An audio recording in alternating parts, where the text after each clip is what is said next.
Are there any obvious businesses that have emerged in your point of view because of what's going on in the world that a young person that wants to cut their teeth should probably be aiming at? 15 years ago for me, it was starting an agency. I think that opportunity is a little bit saturated now, if dare I say. I think that the nature of agencies has changed. I think if you want to do like a Reddit reputation management, now that's kind of a more emerging offer because Reddit's become a bigger and bigger platform and people look there. I think the old school meta ad agency might be harder to crack into than some of the more newer opportunities that exist, and clipping agencies, things like those things are still opportunities right now, I think. So if we have beginner opportunities and then we have what I think are great opportunities that are, let's just say just AI, because there's the obvious answer of like start an AI thing and automate for small businesses. And yes, you should absolutely do that. And there's lots of money to be made there. Great. Okay. Outside of that, what's not going to change? What can you bet on? I'm going to bet that humans are going to still want to look beautiful in the future as they do now. I think people are going to want to stay young looking. And so I think the longevity, med spa, look a certain way, peptide, all of that world is going to crush and is already crushing right now. There's a huge supply-demand issue. Believe it or not, I think wealth advisors, because I see so many businesses, and the ones I pay attention to are the people who are making more money than I think their skill level would connote. Right, would make sense for. Like on the flip side, I say like if I see somebody who's doing $20 million a year as a restaurateur, I'm like, bro, you could probably do $200 million a year in a different business. I had a conversation with a gym owner that was doing $10 million a year. And it was a service-based gym, not a facility usage gym, which is different. Like a Crunch Fitness is just like you use the equipment, whatever. But a true service-based gym, which is either personal trainer or semi-private training, really hard business to scale. Easy to start, hard to scale. And he was like, what do I think? What do you think the opportunity is for me? I was like, honestly, dude, you could take your exact skill set because you've got 100 employees and you're trying to deliver an amazing experience, but with low-skilled labor. You have to maintain culture. There's all of this stuff that you have to do. I was like, if you took that same skill set and just applied it to a superior vehicle, you'd make more. Now, you might not want that, and you might be happy with your existing business, which keep on, just know that it's a harder business. So all that to say, I think wealth is a big bucket. Wealth-related services are still crushing. Insurance risk is still going to exist in the future. So there's going to need to be insurance. People are going to fractionalize risk, which is what insurance functionally does. The longevity, looking nice is one. And then anything that's not cool has like a discount applied to it is always something that's very interesting to look at. It's kind of like trash. Like no one wants to be like, oh, so what do you do? It's like, I'm in trash. Like it doesn't have the same gravitas as I'm a doctor, except that guy could be a billionaire, right? And so if I look at like, oh, I do waste management for old people, like, human fecal matter. It's like someone's got to figure something out, right? And so those are the types of businesses where it's like, look where no one wants to look. Look for things that people would not want to say at parties. There's usually big opportunities there if there's obviously money where I said old people, because right now wealth is so concentrated on I did my favorite video of the year. I did this breakdown. And because it was my favorite video, I think I got like 300,000 views. But but what I did was really interesting is that I took wealth in the United States and I had it represent $100. 100% of wealth is $100. If you looked at it, right, and you had a circle for all 100 people at different percentiles, right, there's like $2 in the bottom 50th percentile. The bottom 50% of people has roughly $2 in of the wealth, 100. Of the 100 in wealth. Wow. It's crazy. And then you've got your next 40. And I think that was like $27, something like that. Then you have your next 9%, which has like $36. And then the top 1% has 31. Hopefully the math, but it's somewhere in the neighborhood. And so when you look at that division, and then you're like, who should I serve? Many people who are starting out are here. And the only people they see are here. And so their view of the world is not accurate. And this is why they stay broke. Because they try to sell to other people who have no money and then assume that no one has money. The interesting thing I noticed, and I think anybody that's run a service business will be able to relate, is when I started out, I was selling to startup founders who had an app idea, whose marketing budget was approximately $10,000, and I was asking for $10,000 per year. And they were watching me. They were counting every download they got on their apps. And slowly we managed to move up. And the remarkable thing is, this is a crazy thing to say, but it was easier from a client management or a client account management perspective to deal with Coca-Cola than it was Dave with his dating app idea. Coca-Cola, who would give you potentially six figures in budgets, would be a little bit more casual than Dave with his dating app idea, where he'd put his mortgage on the line. But it's not easy to move up, because to get that meeting with Coca-Cola, to be able to present to them, you got to earn it somehow. So it's all well good saying it, but the reality of getting up there is they think more about credibility, track record. They'll work with people who are highly credible and who they can see a reality behind. And so there's nothing wrong with starting to sell to friends and family, but the goal, again, that's if your goal is to make more money with the business, should be to move up market. And if you look, so this is kind of interesting, something I've noticed. If you look at the price of a service, and this is specifically for service businesses, the price of the service almost has a one-to-one correlation with how advanced the business and business owner are, just as a forcing function. Because in order to go up in price, like a service business done well means you did a good job, you have more demand than you have supply. And so what do you do when supply and demand crisscross? You go up in price. And so you continue this loop, and as long as you continue to deliver more value than you're charging for, you continue to have more demand, and you just keep laddering up. And this is why price is such a strong signal for value, which why when you're starting out, it's hard to hear us say, hey, add a 0 to your price tag, add 2 zeros to your price tag. Because if someone comes to me and says, hey, I want to do all of your social media management for $2,000 a month, I'm like, dude, you can't even handle me. Like you could, like even if I said yes, you can't. The math doesn't math. There's no way you can do it. And so if someone comes to me, like the minimum I'm probably going to be willing to spend is, I don't know, $15,000 a month for a vendor. Like the minimum I could really possibly, and it'd be probably a smaller shop. And I know the founder's probably still integrally involved, and I'm fine with that because I'm okay with some founders like being good and basically me seeing them as a fractional employee that I'm paying less, and that works fine. All that to say, like, you want to have your price go up. 1, because you serve better customers. 2, because you'll have better margins. 3, because there'll be less headache. And 4, because it's a signal of how good you are at what you do. And the best businesses and business owners will know, oh, this is for me. You signal to them that you want to go up market, but you have low market prices. There's something called the Van Westendorp pricing analysis. You might have heard of it. It's from the 1970s. I do this most times when I launch a new offering. And so there's 4 questions you ask. Number 1, at what price would this be so expensive that you wouldn't even consider it? Number 2, at what price would this be so cheap that it would be impossible that it would be able to be valuable? It'd be too cheap. At what price would it be right at the edge? You'd have to really consider it, but you'd end up buying it. And then at what price would it be a bargain, a good deal? And so when you actually take a scatter plot to this, and now I used to have to do these manually. Now you can literally just take the data and put it right into AI and say, hey, run a Van Westendorp analysis on this, which is amazing. So you can get it in 6 minutes. And so you get these, there's 4 points on the graph if you have the scattered dots. And so you have the point of marginal cheapness, which is basically beyond this point, more people will think it's too cheap to be believable. Okay. And above this price, it's too expensive to be considerable. And so what you can find is you can do area under the curve to see at what price would I make the most money if I had a higher friction sales process. And if I wanted people to simply purchase it, so if I wanted to have an automated sales process, where my range is. And so there's a range in there where it says, okay, right here is the point where you'll make the most number of sales. Now you'd have to factor in margin, like gross margins of the product, but you can guess, like this is how, when you want to launch a shampoo, this is how they do it. And so we can price it precisely. Is it a bell curve or is it? Oh yeah. So is it 100%. like a? Yeah. But sometimes interestingly, sometimes you have double Gaussians. That'll happen. Because it's different customers. Yeah. Okay. So when I run these, I ask those 4 questions, but I also ask for the customer stats. So then I can slice it by saying, what do the rich customers think? What's the pricing curve for them?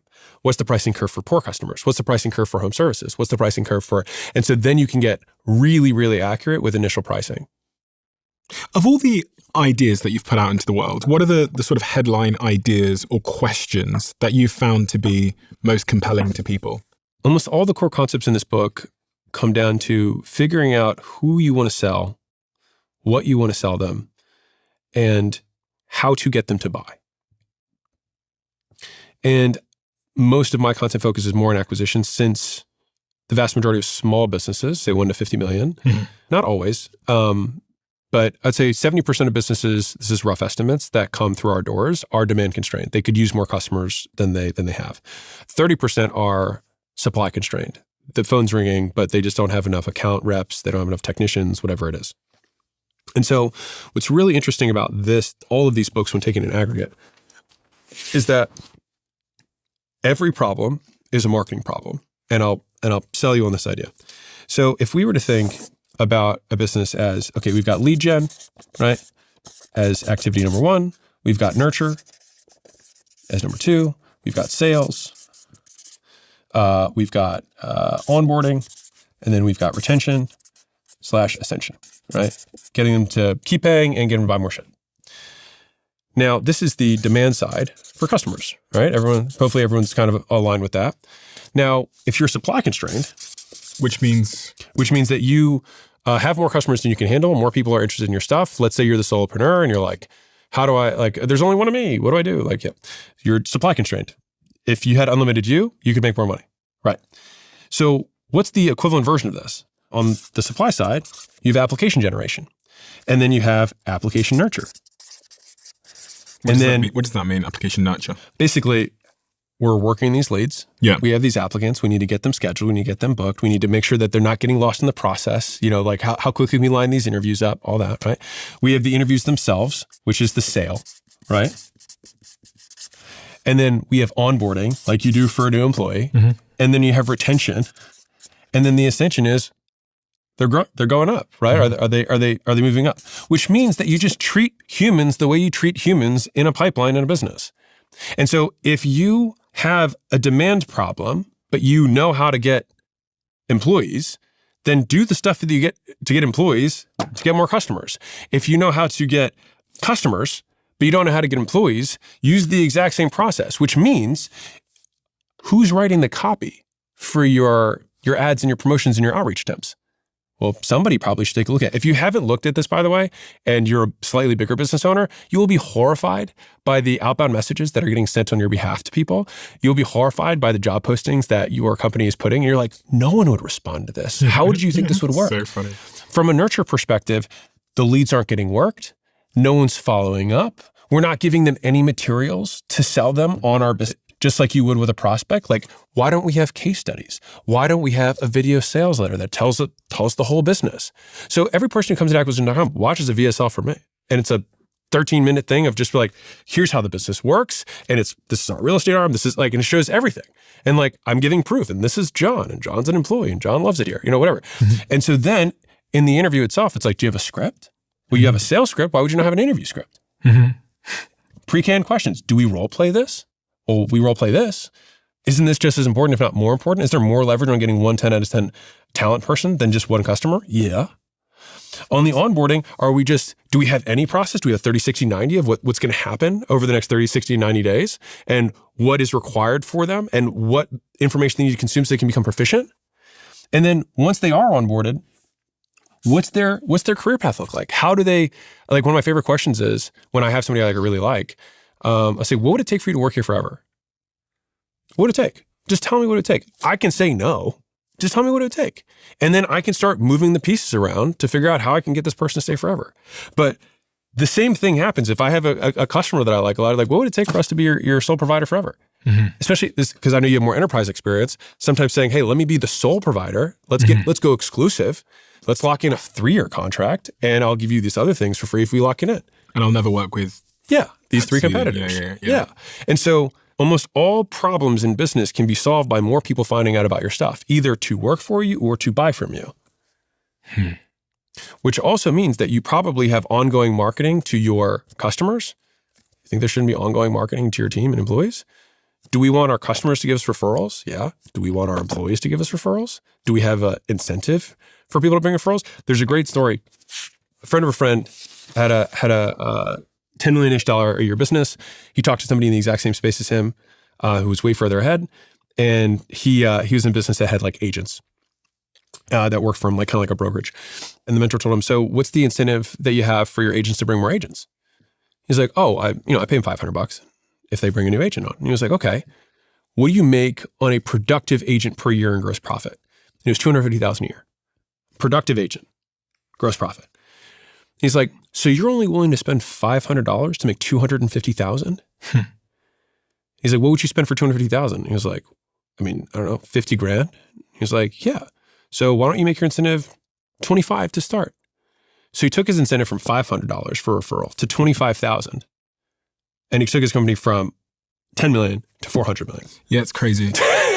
I think about this a lot, even with like recruiting. Like people are like, oh, headhunters cost a lot of money. I'm like, fucking hell. For really exceptional talent, it's always a deal. It's always a great deal. Going back in time, if I were to give the like what has changed about me then versus me now, is that my standards for talent are significantly higher and my tolerance for letting someone be mediocre and stay are lower. I think probably all the entrepreneurs I've ever interviewed would say that exact thing. I remember one particular entrepreneur who's built a $100 billion business, publicly listed. He said at 20, I thought hiring mattered. At 30, I thought it was kind of important. At 40, I've realized it's the single most important thing. And this is a guy that's built a $100 billion publicly traded company. And I was like, but it's funny because that's what all of them say. Yeah. But this is a broader relationship advice lesson, which is just the best and worst decisions you'll make in your life for people. And I mean, I look at some of these things here and I go, I mean, it's true for you. Yeah. I know, right? This is a photo of your lovely wife. Nugget zone. You think about the variance of your outcome if you'd chosen someone else. I do think about that. It's probably the single best financial decision that I ever made was marrying Layla. Because, and this is no shade to any relationship that exists of mine or anyone's, people optimize for different things. And I'm not saying I optimize for finances. I'm saying, but within that lens, she was just down and she believed in me a lot of times more than I believed in myself. And I think that's all anyone really wants, or at least for me that I wanted was, and the thing is that hasn't stopped. As the stakes have gotten higher, I remember there was this business that I was working with and I was going to meet with the whole team. And I was like, this is like a really tough problem that they're asking me to help with. And I was like, and she just like cut me off and she's like, good thing you're the best at it and that you're going to give them more help than anyone else could. And it's just like, whether that's true or not, it was exactly what I needed to hear in that moment. And so I also say this to people who are starting out, is just like, I do not have perfect self-security. You know what I mean? Like, I wouldn't say it's imposter syndrome because that's not true, but like I have doubts of like, I don't know if I'm able to solve this. I mean, I hope I am and I keep working on it, but like, I don't know. Mm-hmm. And as the problems become more complex and have higher stakes, it's like, this is harder and will cost more if I fail. The pressure feels the same. I would say the only difference is that we have more resources to handle them. Mm-hmm. And so in a lot of ways, when you're starting out, it's kind of like fighting a bear with your bare hands. But when you're further down, it's like trying to slay a dragon, but at least you have an army. Mm-hmm. And so the foe is bigger, but your resources are bigger too. And in some ways, it's almost easier later than it is when you start, but you only earn the right to face those foes by going through the earlier stages when you didn't have the resources, because you learn the grit, you learn the scrappiness. And I think that like it's a rite of passage. And Layla was willing to go all in. And I would say that like, if anything, kind of like a jockey bet for VCs, like you bet on the horse, not the the jockey, not the horse. When she saw me, I had, a handful of gyms, and it wasn't like I'm Alex Hormozi, whatever I am now. I was just a gym owner, and I was 26 and I worked really hard. And she was like, I don't know where we're going to go, but I know Alex is going to work tirelessly to get there. And she just always believed. And I think that I think the person that you were married is either going to increase the likelihood that you hit your goals or decrease. And you just need to decide whether that's important to you. If you were single, yeah, do you think you would be as successful as you are now? I wouldn't be as successful because, number one, there have been plenty of moments, because I don't struggle with anxiety. I struggle with apathy, not caring. Why do I even bother doing this? We already have enough money. Who cares? Layla, in a lot of ways, has bigger dreams than I do. I've always had big goals for finances, but at a certain point, and I think I hit this kind of like last year for me, which is weird because I always people are always like, when is enough enough?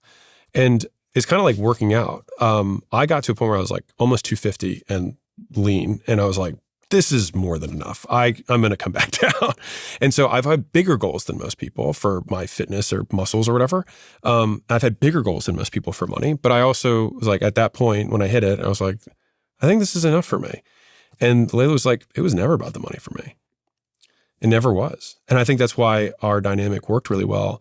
But she's always cared about the team more than anything. And she's like, her dream when she and I met was to build a place that people love to come to work. And if you do that, and it also has a good business model behind it, marketing and sales and pricing and all this other stuff, it's like you end up making a lot of money. Mm-hmm. But I would have probably taken my foot off the gas earlier if it hadn't been for Layla. I think I would have struggled more operationally because Layla will never get the credit that she deserves. But Layla is a pure operator, like unbelievable leader, that talent that I probably wouldn't have been able to either get or stay because of her. Like, I think if there was like a divorce in the business, I think the vast majority of people would go with Layla. I'm serious. Like, I know, like self-awareness. Yeah. People know what I'm good at. Mm-hmm. And I know people are loyal to Layla because she's just there for people. And so for those reasons, I don't think I would have kept my foot on the gas. I don't think I would have been able to operate nearly as complex of a business as we currently have. And on the inevitable like troughs of my motivation, she was the one who kind of carried me. If you love the Diary of a CEO brand and you watch this channel, please do me a huge favor. Become part of the 15% of the viewers on this channel that have hit the subscribe button. It helps us tremendously, and the bigger the channel gets, the bigger the guests.